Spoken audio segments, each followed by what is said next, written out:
The Libertines, All Quiet on the Eastern Esplanade album review. Let's chat about it. Hey friends, what's going on? John here from What's Spinning, here tonight to chat about this latest album from indie rock and garage rock outfit out of the UK, The Libertines. They've been at it since the early 2000s, and you may not know this about me, they truly are a band that means a lot to me. In my early teen years, I certainly did enjoy, albums from Arctic Monkeys and Block Party and other acts coming out of the UK, but the Libertines and their debut, Up the Bracket, just hit me different. It was just such a concise album, and the band was just writing these unbelievably catchy tunes that had a bit of a punch to it as well as just this glaring sense of reality. And initially, I was a little apprehensive about going into their self-titled follow-up album. And at the time, I was a little let down by it. But in the years since, I feel like this thing does, once again, have a punch to it. It's just a really solid album. The Libertines, at the time, meant a great deal to me. Now, over the years, the band's struggles have been very, very clearly chatted about quite a bit, whether it be drug use or infighting. The Libertines, they've had their fair share of issues, and once again, with this album, after 11 years, I was apprehensive.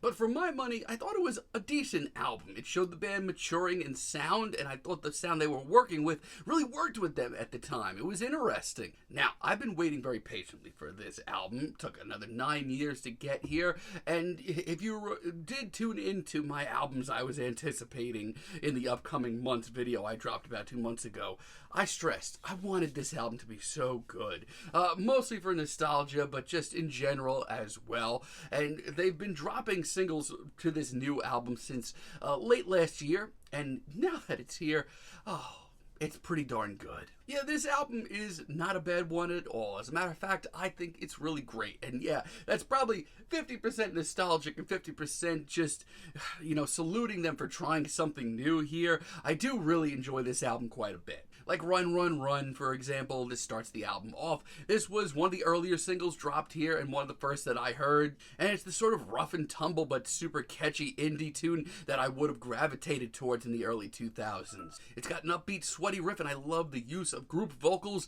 You're going to be hearing me say that a lot on this record.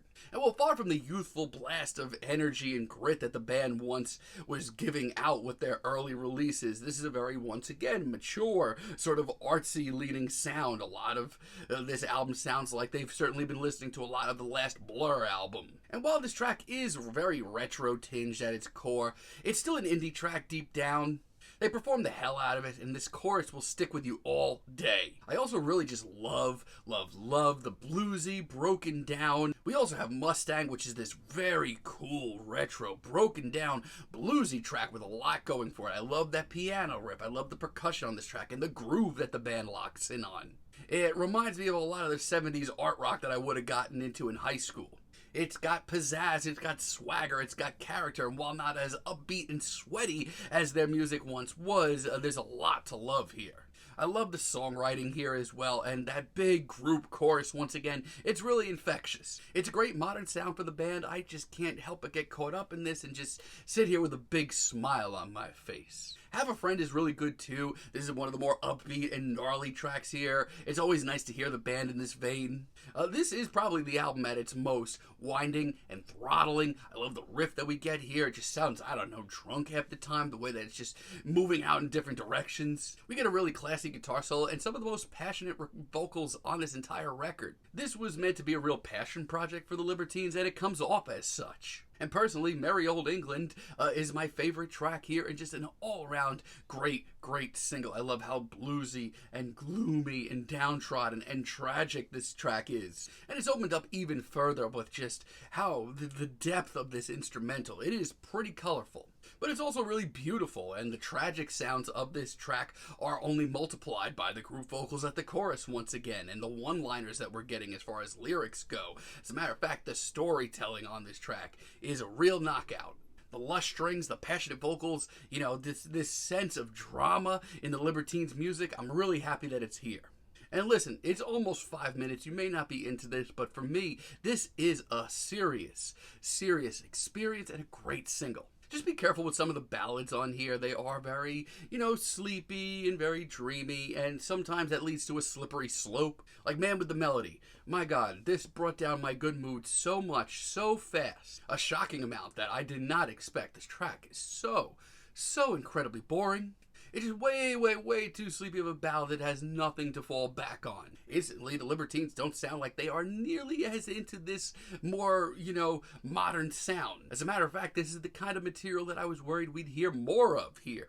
And the extended instrumental halfway through, which is so clumsy. A lot of the same feelings on the Baron's Claw, sadly. The energy here, the drama, it's just not nearly as up to snuff as it was. Somehow this instrumental just seems really way too stiff and awkward and really clumsy too. It's a big decline once again. I went from having a big smile on my face, feeling nostalgic, feeling happy, and just enjoying this album, and now I'm about to fall asleep.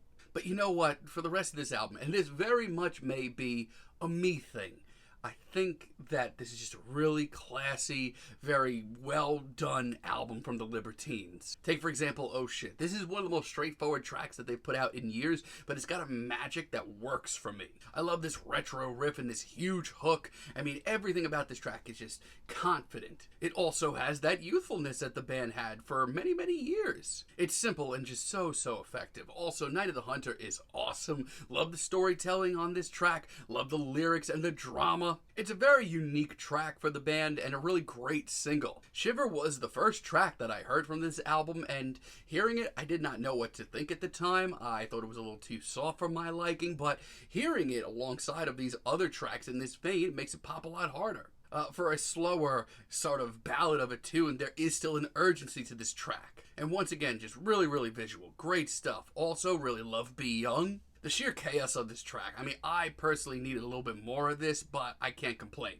It's emotional, it's raw, it's passionate. Lyrically, this sounds like just a constant barrage. Also, that weird reggae breakdown, it's actually pretty classy. For me, as one last blast of energy from the band, this is great. And songs they never play on the radio, while lyric-wise it's a little cheesy at points and not necessarily a high point, I feel like this is in all respects the finale that this album deserved. It's elegant, it's classy, it's got some swagger to it, it's visual. It's also another sweet, very sorrowful ballad, and if you've had enough of those by this point, I feel you. But I just keep getting sucked into this big, sweet chorus and every little quaint detail in the instrumental. Look, I am very happy with this record. Now, this just may be, I don't know, pure nostalgia. It very well might, but personally, I think the Libertines put together a really great album here. The songwriting is very solid for the most part.